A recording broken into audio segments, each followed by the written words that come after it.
Good morning, students. In the last video of class 12 business studies, we discussed financial decision. Financial decisions are concerned with three major decisions which are clearly depicted in the given figure. That is investment decision, financing decision, and dividend decision. Investment decision involves careful selection of areas in which funds are to be invested. Investment decision can be short term or long term. A long term investment decision is called capital busting decision because it involves committing the finance on long term basis, whereas short term investment decision are called working capital decision. These are concerned with the decision about the level of cash, inventories and receivable required to be held by the business for its smooth functioning. There are few factors which affect the capital busting decision, that is the cash flow of the project, the rate of the return, and the investment criteria involved. In the second decision of financial decision, that is the financing decision, the financing decision relates to the relative proportion of various sources of finance. The main source of funds for a business are shareholder funds and borrowed fund. So, with the help of financing decision, we decide the proportion of the fund to be raised from source which serve the purpose most effectively. So, financing decision is concerned with how much finance is to be raised from which source. Financing decision affects the following factors, that is cost, risk, flotation cost, cash flow position of the company, fixed operating cost, control consideration, state of capital market, rate of investment, tax rate, flexibility, and regulatory framework. In today's video, we will move to the third and last decision related to the financing decision, that is financial decision, that is dividend decision. The third important decision that every financial management manager has to take relates to the distribution of dividend. This dividend is that portion of profit which is distributed to the shareholder. You know very well, with the help of investment decision हम ये discuss करते हैं कि पैसा हमें कहाँ invest करना है, शॉर्ट टर्म फंड्स में इन्वेस्ट करना है या लॉन्ग टर्म फंड्स में इन्वेस्ट करना है. अगर हम लॉन्ग टर्म में इन्वेस्ट करते हैं तो उसे हमें कैपिटल बस्टिंग डिसीजन कहते हैं, और शॉर्ट टर्म में करते हैं तो उसको डे टू डे एक्टिविटी के लिए इन्वेस्ट करते हैं, that is a working capital decision. Where is a second decision financing decision की अगर हम लोग बात करें तो उसमें हम लोग ये डिसाइड करते हैं कि हमें किस सोर्स से पैसा लेना है और कितना लेना है. Basically they are two sources of the finance, that is a equity fund और बोरोड फंड. वहीं डिविडेंड डिसीजन जो थर्ड डिसीजन है वो हमको ये बताता है कि जो हमें प्रॉफिट होगा उस प्रॉफिट को हम कैसे लोगों के बीच में डिस्ट्रीब्यूट करेंगे. जब हम फाइनेंस करेंगे तो हम कॉस्ट बियर करेंगे, जब हम इन्वेस्ट करेंगे तो हमें रिटर्न मिलेगा. सो फाइनेंस कॉस्ट से हम जितना ज़्यादा रिटर्न अर्न करेंगे उतनी हमारी प्रॉफिट होगी. तो हर मैनेजर की ये भी रिस्पॉन्सिबिलिटी होती है कि वो ये डिसाइड करे कि वो अपने डिविडेंड को कैसे डिस्ट्रीब्यूट करेगा. डिविडेंड का मतलब क्या होता है? The profit on share. You know very well what is the meaning of dividend? The profit on share provided by the company to its shareholder. This decision concerned with ascertaining how much of the profit earned by the company is to be distributed among shareholder and how much of it should be retained in the business. यानी dividend decision की help से हम ये पता करते हैं कि company ये डिसीज़न लेती है कि प्रॉफिट का कितना हिस्सा, कितना पार्ट हमें शेयर होल्डर को बांटना है और कितना पैसा हमें फर्म अपने पास रिटेन करके रखेगी. So what is dividend decision? Dividend decision is concerned with the ascertaining how much of the profit earned by the company is to be distributed among the shareholder and how much of it should be retained in the business. So the following factors which affect the dividend decision, the main factor affecting dividend decision are discussed below. The first one is amount of earning. Dividend are paid off of current and past earning. Thus earning is a major determinant of dividend decision. Yes, हम कितना earn कर रहे हैं ये dividend के लिए काफ़ी important चीज़ होती है. अगर हम प्रॉफिट अर्न नहीं करेंगे तो हम डिविडेंड नहीं प्रोवाइड करेंगे, because dividend is a appropriation, it is not a charge.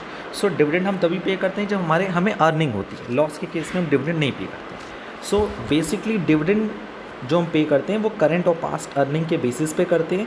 So earning सबसे इंपॉर्टेंट पार्ट है जो हमारे डिविडेंड को डिसाइड करता है. Second one is stability in earning. A company having higher and stable earning can declare higher dividends and then a company with lower and unstable earning.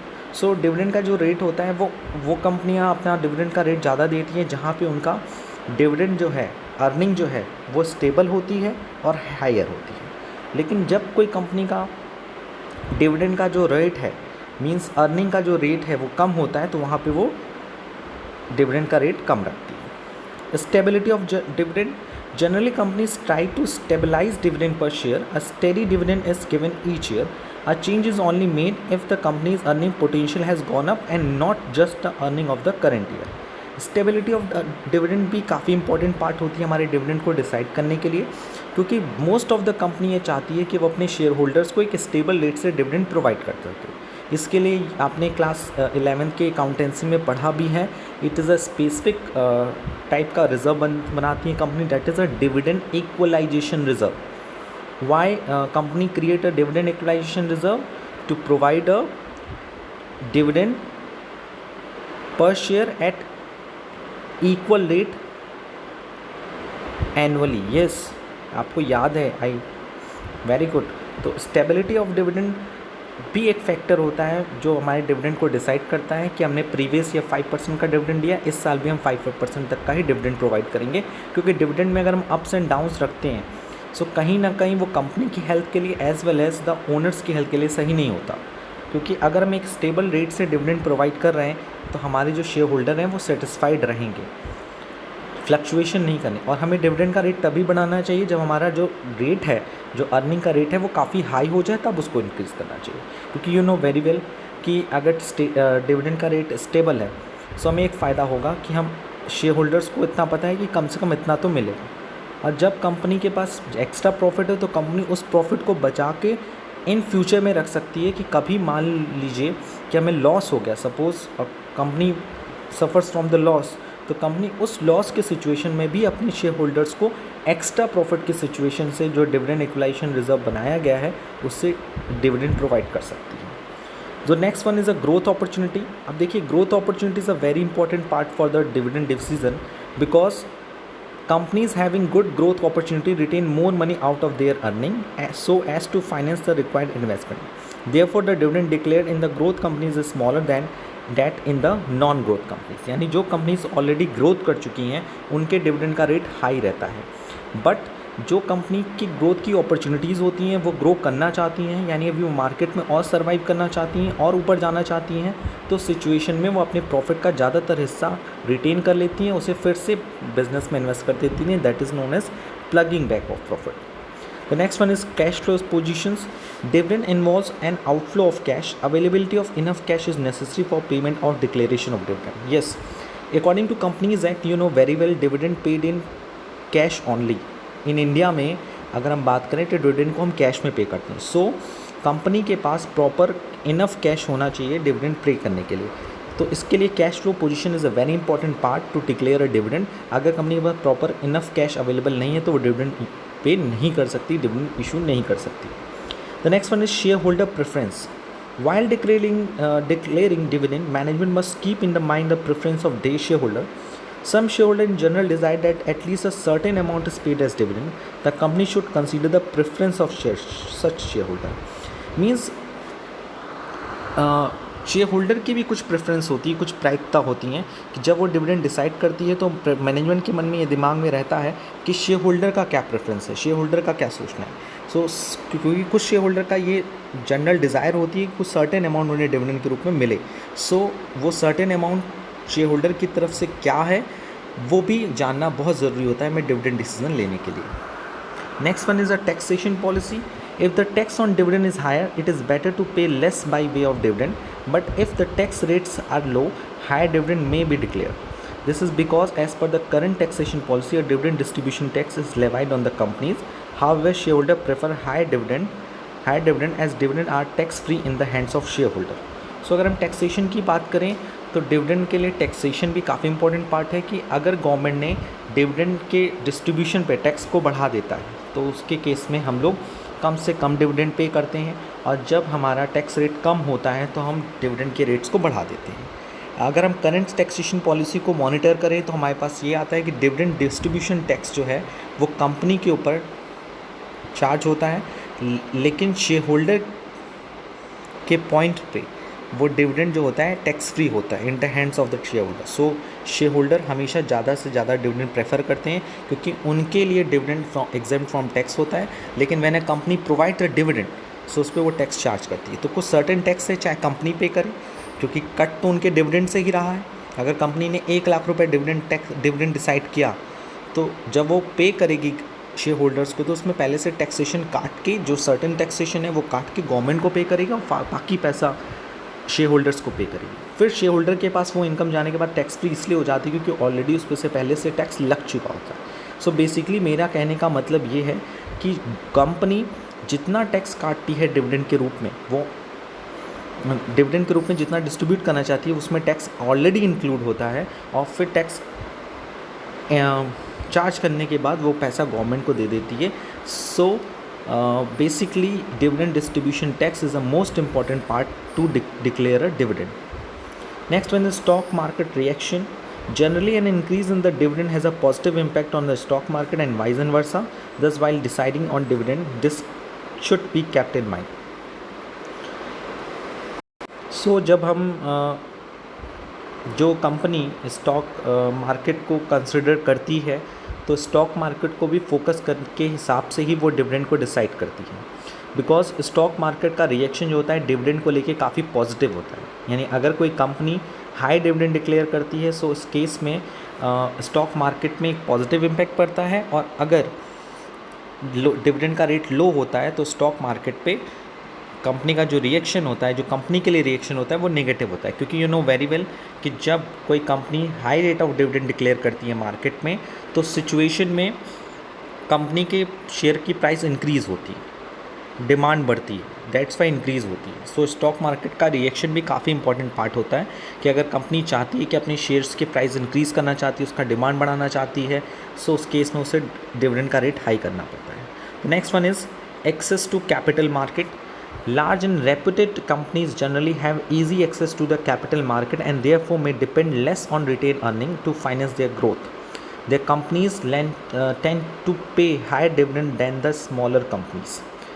ये भी काफ़ी इंपॉर्टेंट पार्ट है कि हम डिविडेंड जब डिसाइड करते हैं तो जो बड़ी कंपनी, रेपुटेड कंपनीज होती हैं वो ईज़िली कैपिटल मार्केट को एसेस कर सकती हैं, इसलिए वो रिटेन अर्निंग पे ज़्यादा बेस नहीं करती। What is capital market? Capital market एक लॉन्ग टर्म मार्केट होता है जहाँ पे आप लॉन्ग टर्म वे में फंड अरेंज कर सकते हो, so with the help of capital market. और मनी मार्केट से short term funds short term period के लिए फंड अरेंज कर सकते हो। सो जो बड़ी बड़ी कंपनीज़ होती हैं वो कहीं ना कहीं कैपिटल मार्केट पे ज़्यादा डिपेंडेबल होती हैं, सो उनके पास रिटेन अर्निंग पे ज़्यादा उनकी डिपेंडेबिलिटी नहीं होती। सो उस केस में उनका रेट ऑफ डिविडेंड हाई होता है। रही बात छोटी कंपनीज़ के बाद, तो छोटी कंपनीज़ का जो रेट ऑफ डिविडेंड होता है वो कम होता है क्योंकि स्मॉलर कंपनीज़ के पास कैपिटल मार्केट का ज़्यादा ऑप्शन नहीं होता। कैपिटल मार्केट उनके लिए एक अच्छा ऑप्शन नहीं होता, या उनकी पकड़ नहीं होती कह सकते हो। सो दैट्स वाई वो अपने रिटेन अर्निंग पे ज़्यादा बेसिस करते हैं। इसलिए आप जब छोटे मोटे बिजनेसमैन को देखते हो तो वो अपनी प्रॉफिट का ज़्यादातर हिस्सा बिजनेस में फिर से री इन्वेस्ट कर देते हैं। बट बड़ी कंपनी जो होती हैं अपने शेयर होल्डर्स को खुश भी रखती हैं और कैपिटल मार्केट पर ज़्यादा उनकी डिपेंडेंसी भी होती है। Legal constants. Certain provision of the Companies Act place restriction on payouts as a dividend. Such provision must be adhered to while declaring the dividend. कुछ लीगल बाधाएं हैं, लीगल कॉन्स्टेंट्स हैं। वो क्या है कि कंपनीज एक्ट में कुछ सारे प्रोविज़न्स हैं कि जहाँ पर कंपनी इससे ज़्यादा का पे आउट नहीं कर सकती। पे आउट का मतलब है कि अगर कंपनी 100 रुपये प्रॉफिट अर्न करती है तो वो ज़्यादा से ज़्यादा 50% ही एज अ डिविडेंड बांट सकती है, तो 50% वो पैसा नहीं बांट सकती। सो पे आउट रेशियो का मतलब होता है dividend distributed from the earning profit.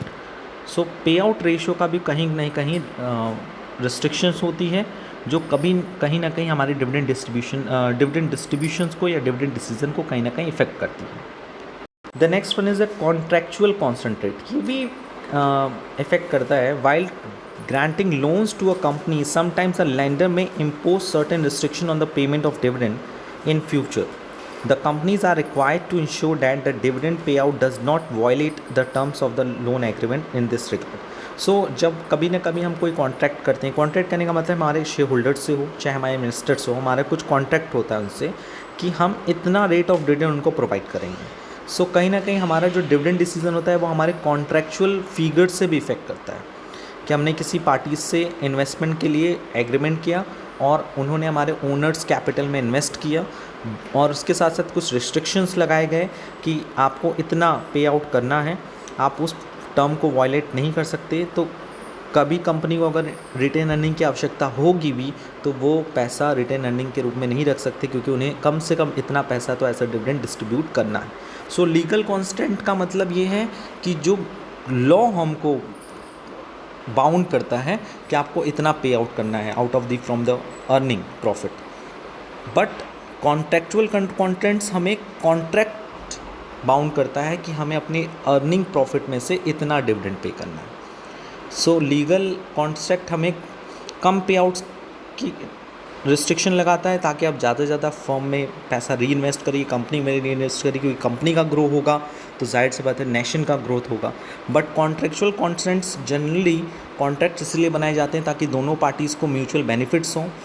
सो कहीं ना कहीं जो पार्टीज़ इन्वेस्ट करती है वो ज़्यादा से ज़्यादा डिविडेंड की डिमांड करती है. सो कहीं ना कहीं कॉन्ट्रैक्ट का जो पार्ट है वो हमारे पे आउट रेशियो को इंक्रीज़ करने की बात करता है. सो हमारे डिविडेंड डिसीजन भी कहीं ना कहीं उस चीज़ों से इफेक्ट होते हैं. सो डिविडेंड डिसीजन का बेसिकली मतलब है कि हमें कितना पैसा प्रॉफिट जितना हमने अर्न किया उसमें से कितना पैसा हमें अपने पास रखना है. अपने पास का मतलब है फर्म में फिर से इन्वेस्ट कर देना है, कंपनी में फिर से लगा देना है, plugging of back of the profit कर देना है या री इन्वेस्टमेंट कर देना है. बट एंड सेकेंड पार्ट कि कितना पैसा हमें अपने शेयर होल्डर को एज ए डिविडेंड बांट देना है. सो डिविडेंड डिसीजन के कुछ पार्ट्स हम लोगों ने आज देखे कि कौन कौन से फैक्टर्स हैं जो हमारे डिविडेंड डिसीजन को इफेक्ट करते हैं. That is amount of earning, stability of earning, stability of dividend, growth opportunities, cash flow position, share holder preference, taxation policies, stock market reactions, access to capital market, legal constant and contractual constraints. Now we will move to the next topic of today's video, that is the concept of financial planning.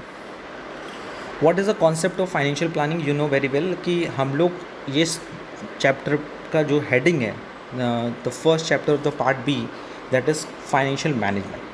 So financial planning is a part of the financial management.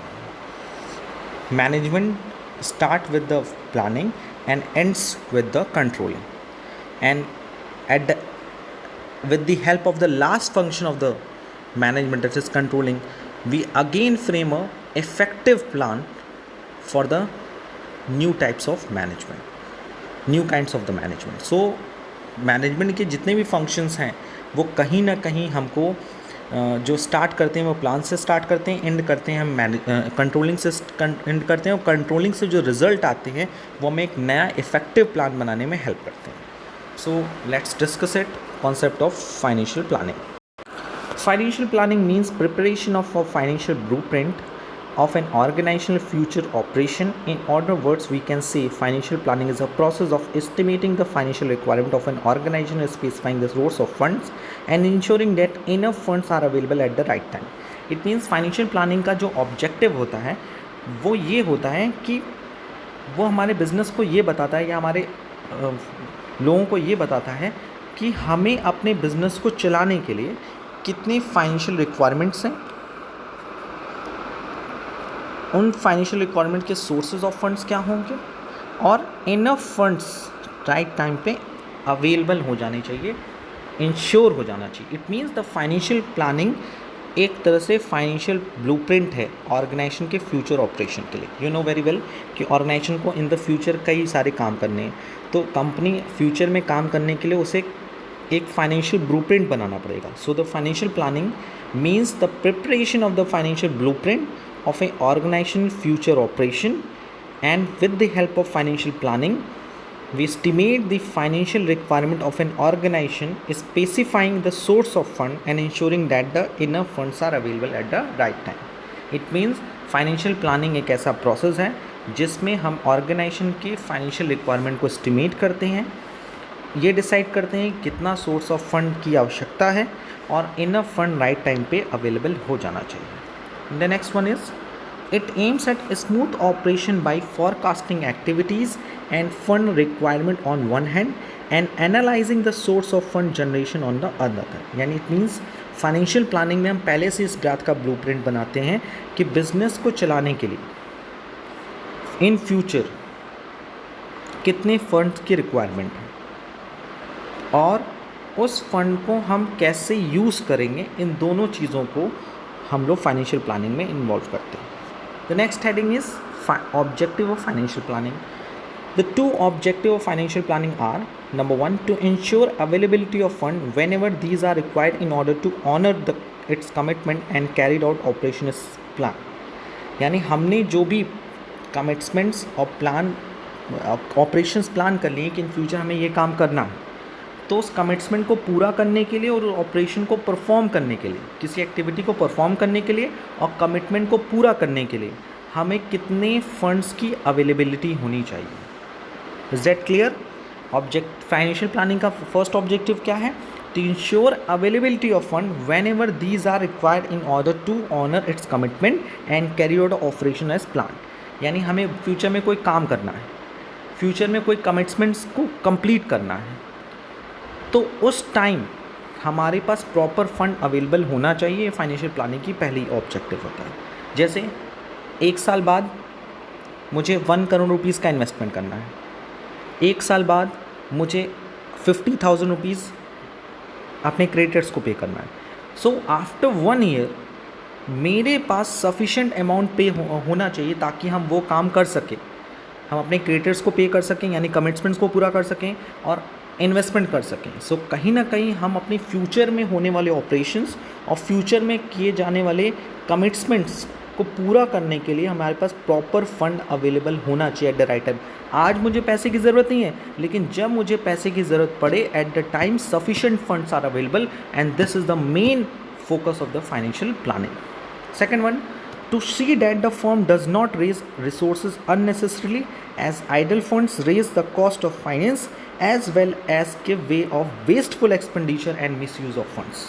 Financial planning का दूसरा objective क्या है कि firm में वो देखे कि कोई भी ऐसा सोर्स ना हो जो अननेसेसरी रेस किया गया। अननेसेसरी मतलब हमने कोई भी 1 रुपये मार्केट से अगर उठाया हो तो वो वेस्ट नहीं होना चाहिए, यानी आइडल फंड नहीं होना चाहिए। आइडल फंड के बारे में हम लोगों ने लास्ट वीडियो में डिस्कस किया, क्योंकि हम उसका कहीं ना कहीं कॉस्ट ऑफ फाइनेंस बियर कर रहे हैं, चाहे वो रिटेन अर्निंग ही क्यों ना हो, चाहे वो ओन कैपिटल क्यों ना हो, चाहे वो बोरोड कैपिटल क्यों ना हो, कोई पैसा अननेसेसरी रेज ना किया गया हो, क्योंकि ये कहीं ना कहीं हमारे बिजनेस के लिए वेस्टफुल एक्सपेंडिचर होता है और ये हम फंड का एक मिसयूज़ कर रहे हैं। इससे बढ़िया है कि हम पैसे को रेज ही नहीं किए होते। So the two objective of the financial planning, so first of all we summarise this topic. The first one is financial planning. In short word we can say, in the short meaning, preparation of financial blueprint of an organization future operation. Okay, it is a short answer of financial planning. The second one is the definition of the financial planning. It is a process of estimating the financial requirement of an organization, specifying the source of funds and ensuring that enough funds are available at the right time. Next one is objective of the financial planning. The first one is availability of fund, ensure availability of the fund whenever these are required in order to honor its commitment and carry out operation as planned. And number 2, to see that firm does not raise resource unnecessary, as idle fund raise the cost of finance as well as give way for wasteful expenditure and misuse of funds. The time frame for financial plan. Financial plan are made for both long term as short term. So plans जब भी हम बनाते हैं, financial planning करते हैं, so ये long term and short term दोनों को include करके बनाया जाता है।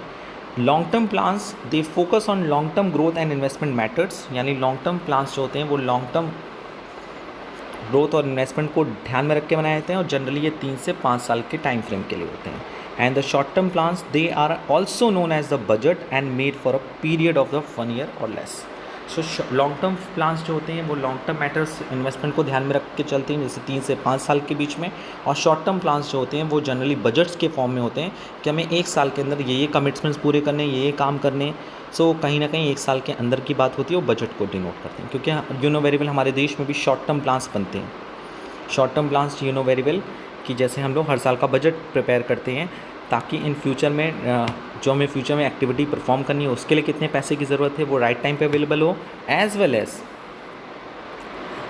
अगर हमें एक सर्टेन टाइम में कमिटमेंट करना है, ऑनर्स कमिटमेंट को ऑनर करना है। कमिटमेंट ऑनर करने का मतलब अपनी बात जो हमने कमिटमेंट की है कि 1 साल बाद हम ये करेंगे, 1 साल बाद हम वो करेंगे, तो उसको पूरा करने के लिए प्रॉपर सफिशिएंट फंड होना चाहिए।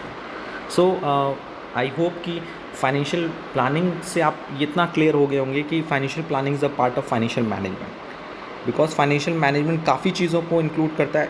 Also it includes the financial planning, because ये सारे फंक्शंस जो हैं, जो हम लोग ने ऑब्जेक्टिव पढ़े, the 2 objective of the financial planning already discuss in the function of the financial manager.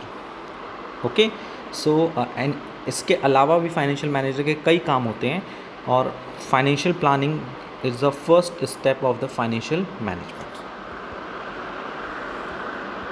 The next one is importance of financial planning. The importance of financial planning can be explained as follows. The number 1, it helps in forecasting what may happen in future under different business situation. यानी हम ये पता कर सकते हैं financial planning की help से कि फ्यूचर में क्या हो सकता है, ये फोरकास्ट कर सकते हैं बिजनेस के सिचुएशंस के regarding. It helps in avoiding business shocks and surprises and helps the company in preparing for the future. यानी with the help of financial planning हम अपने फ्यूचर में होने वाले शॉक्स एंड सरप्राइजेस को अवॉइड कर सकते हैं, मिनिमाइज़ कर सकते हैं, और उनके लिए अभी से प्रिपेयर हो सकते हैं। It helps in coordinating various business functions. Business के कई सारे फंक्शंस हैं, जैसे procurement of fund, investment of fund, dividend distribution, इन सब के बीच में कोऑर्डिनेशन का होना बहुत ज़रूरी है। अगर हम फाइनेंशियल मैनेजमेंट के पॉइंट ऑफ व्यू से अगर हम देखें तो it tries to link the present with the future. Okay, it provides a link between investment and financing decision on a continuation basis. Yes, financial planning कहीं ना कहीं इन चीज़ों पे फोकस करता है कि हम इन्वेस्टमेंट डिसीज़न और फाइनेंसिंग डिसीज़न दोनों के बीच में कॉन्टीन्यूअस बेसिस बना रहे, डिसीज़न लगातार होता रहे। पैसा आ रहा है उसको इन्वेस्ट करो, फिर पैसा कहीं से आ रहा है फिर उसको इन्वेस्ट करो, और रिटर्न अर्न करते करते डिविडेंड को भी डिस्ट्रीब्यूट करो। It helps in reducing waste, duplication of efforts and gap of in planning. Yes, financial plannings के हेल्प से हम अपने वेस्ट को कम करते हैं, क्योंकि आइडल फाइनेंस को हम कम करते हैं। डुप्लीकेशन ऑफ एफर्ट्स का मतलब होता है कि अगर हम एक काम कई बार कर रहे हैं तो उससे भी काफ़ी मदद मिलती है। एज़ वेल एज़ प्लान्स के बीच में जो गैप्स है, जो डिफ्रेंशिएशन है, जैसे हमने पॉइंट नंबर 5 में डिस्कस किया कि इन्वेस्टमेंट और फाइनेंसिंग डिसीजन को कॉन्टीन्यूअस बेसिस में रखा जाता है, उनके बीच में लिंक इस्टेब्लिश किया जाता है। सो प्लानिंग के बीच में जो गैप्स आ रहा है उस गैप्स को हम लोग रिड्यूस करते हैं। The next one is it acts as the basis of control by spelling out the objective of various business segment. Financial planning की बेसिस से हम ऑब्जेक्टिव में, बिजनेस के डिफरेंट सेगमेंट्स में जो ऑब्जेक्टिव हैं उनको स्पेलिंग आउट करने की कोशिश करते हैं, यानी कि उन पे कंट्रोल इस्टेब्लिश करने की कोशिश करते हैं। क्योंकि कभी ना कभी हमारे कुछ ना कुछ ऑब्जेक्टिव ऐसे होते हैं जो अचीवेबल होते हैं, कुछ नॉन अचीवेबल होते हैं। So with the help of financial planning हम अपने अचीवेबल गोल्स को डिसाइड करते हैं और डिफरेंट बिजनेस सेगमेंट्स के ऑब्जेक्टिव को स्पेलिंग आउट का मतलब होता है करेक्ट करते हैं। हो सकता है वो बिलो स्टैंडर्ड्स हो सकता है वो अबव स्टैंडर्ड्स हो सकता है हमने अपनी कंपनीज़ के रिसोर्स को अंडर एस्टिमेट कर दिया हो सकता है हमने अपने कंपनीज़ के कंपनीज़ के स्टैंडर्ड्स को ओवर एस्टिमेट कर दिया हो। सो इन सारी चीज़ों की हेल्प हमें फाइनेंशियल प्लानिंग से मिलती है। So basically we can say that financial planning is a part of the financial management, and when we are doing a management of the financial function of the organization, so firstly we will take a decision regarding the financial planning, and financial planning also includes the two important objective of the business, that is the ensure availability of funds whenever these are required, and the second one, to see the firm does not raise resource unnecessarily. So I hope कि आज के इस पूरे videos में हम लोगों ने कुछ चीज़ें पढ़ी. The first one is dividend decision, factors affecting dividend decision, concept of financial planning, objective of financial planning, time frame of the financial planning, and importance of financial planning. So I hope in today's video we will clear all the doubts very easily. But apart from this, if you have any kinds of doubt relating to this topics, please ask me in the online classes as well in the WhatsApp group. आज के लिए इतना ही. Thank you. Thanks a lot.